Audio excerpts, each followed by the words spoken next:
A recent LinkedIn post by a CEO, this is Davis Bell of Canopy, about overemployment has drawn quite a response. Understand that Canopy just recently fired 2 of their engineers who they discovered were working 2 full-time jobs simultaneously. Well, the CEO apparently thinks that this overemployment, they call it, is a really bad thing. Says, to me, this isn't some fun new social trend. It's a new form of theft and deception, and not something in which an ethical, honest person would participate. First of all, I don't know anyone who's describing it as a fun trend. It's not the ice bucket challenge. It's people needing to work multiple jobs just to try to be able to live, just to correct the record a bit. But a lot of people had thoughts about this, in fact. The Reddit community, anti-work, obviously was not fans of this.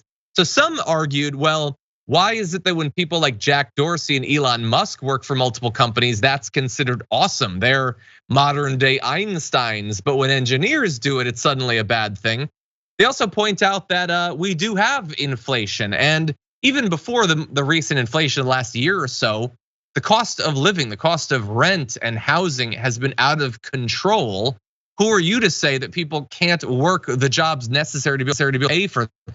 But anyway, these are a few of the responses that people have been given. Dan, what do you make about this? The whole like quiet quitting thing on the one hand, and now the overemployment thing on the other hand, that's a 1-2 punch against the working class. Oh yeah, there's definitely like a cottage industry being built about different job trends every 2 weeks. There's quiet quitting, and then there's soft quitting, and then there's all overemployment and all these other different things. This is a really interesting sort of phenomenon that I noticed with myself and a lot of my other friends during COVID-19, especially because like the economy was just very different. It was the actual numbers themselves, like the stock market was in free fall for a little while, but corporations didn't know how they could hire or who they could hire. And so it was very common for people to have, a couple of part-time jobs or one full-time job and a bunch of side gigs.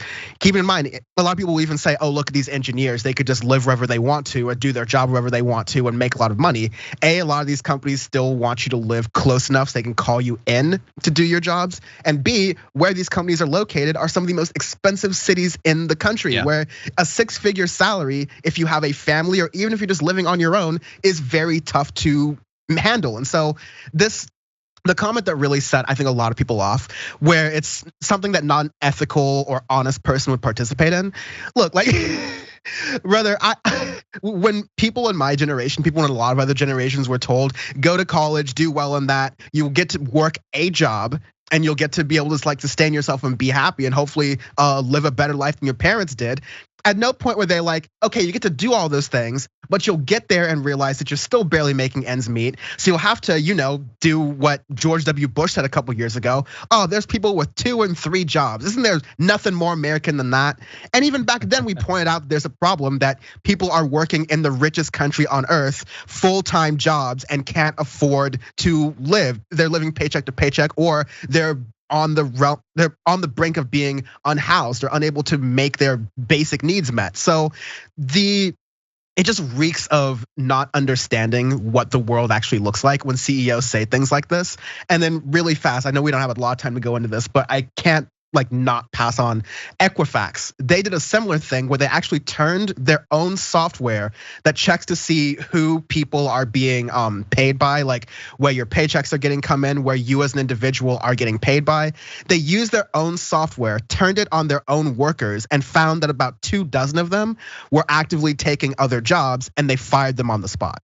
Now, I think you should have especially in this kind of environment, you should be able to work with your workplace and say, okay, if I can do this work and also do this work over here because I need to make ends meet, that shouldn't be incompatible with working at a workplace. But if you have the dual tension of you need to work multiple jobs to make ends meet, but each job feels like they're the only one that, like you are the only one that they get to work for, then you're gonna get a lot of angry people. You're gonna get a lot of late stage capitalism really crumbling apart, because that's gonna be unsustainable. I don't mind watching that, but that's the situation that we have here. And a lot of CEOs better wake up to this quick. 100%, yeah. And by the way, they fired 24 people for it. They have nearly 13,000 employees. I would argue it's not that big of a problem, honestly, if that's the number that you caught. Yeah, and look, obviously you have to be able to do the job. Like if you are just disappearing for 5 hours and not doing your work, then yeah, that's gonna be a problem. But if the only way that they can figure it out is by checking into your taxes or whatever, then I would make the case that it wasn't actually affecting your job.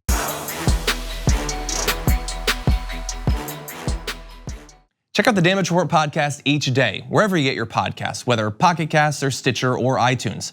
You can join me as I give you the news and stories you want, with a range of co-hosts and interview guests jumping in on the fun each day. Again, that's the Damage Report, wherever you get your podcasts. And if you get them at iTunes, don't forget to rate and review. Sometimes I'll read them live on the show.